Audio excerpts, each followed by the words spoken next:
बिस्मिल्लाहिर्रहमानिर्रहीम। क्या रमज़ान के महीने में आपको भी सीने में जलन होती है और आपको खट्टे डकार आते हैं? मेरा नाम डॉक्टर तारिक है और मैं ENT कंसल्टेंट काम कर रहा हूँ कराची के मुख्तलिफ हॉस्पिटल्स में।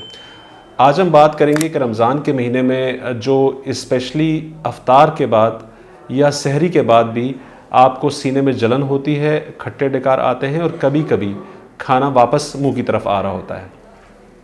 अभी रमज़ान में हमें एक हफ़्ते का टाइम रह गया है, तो इससे मैं आपको बहुत मुफीद मशवरे दूंगा कि रमज़ान में आप किस तरह अपनी हैबिट्स को और अपने खाने पीने की आदत को और खानों को किस तरह एडजस्ट करें ताकि इस मसले से आप रमज़ान में बच सकें।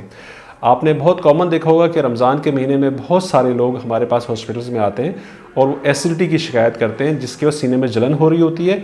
इसके अलावा उनको खट्टे डकार आ रहे होते हैं और कई मरीज़ों को खाना मुँह की तरफ वापस आ रहा होता है। इसकी दो बड़ी वजूहत हैं। एक तो रमज़ान के महीने में हमारा टाइम टेबल चेंज हो जाता है, हम नॉर्मल दिनों की तरह खा पी नहीं रहे होते। फिर दूसरी बात यह कि हम में से बहुत सारे लोग अपनी जितनी एक मिकदार उनको चाहिए उससे ज़्यादा ही खा रहे होते हैं और कुछ ऐसे आइटम यूज़ कर रहे होते हैं जो कि नॉर्मल दिन में हम यूज़ नहीं करते। मिसाल के तौर पे समोसे हैं, पकोड़े हैं, चाट मसाला है या इससे मिलती जुलती बहुत सारी चीज़ें, कोल्ड ड्रिंक्स वगैरह है। तो सबसे पहले हमने अपने खाना बड़ा एतदाल में रखना है। इसमें हदीस भी है कि हमें 1/3 मैदा जो है वो खाली रखना चाहिए और 2/3 हमें खाने के लिए रखना चाहिए। तो कोशिश करें कि पेट भर के ना खाएं। और रमज़ान में जो पकोड़े हैं, कबाब हैं या बारबेक्यू आइटम्स हैं या जिस तरह कढ़ाई इस टाइप की चीज़ें हैं, उनका इस्तेमाल कम से कम करें।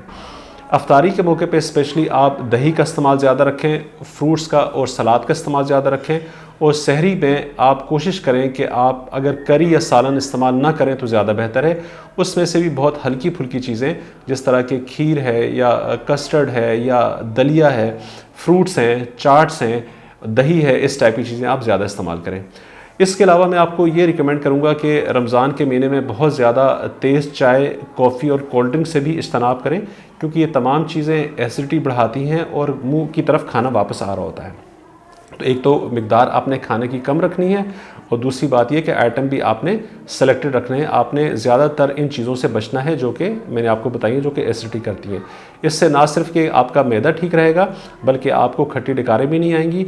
उसके बाद ये होता है कि अगर आप इसमें एतदाल नहीं रखते तो ये एसिड जब मुंह की तरफ आ रहा होता है गले में, तो फिर आपको वहाँ पे सोर थ्रोट भी हो जाता है, गले का इन्फेक्शन भी हो जाता है, जो बढ़ के आगे खांसी की तरफ जा सकता है और वो इन्फेक्शन भी कर सकता है।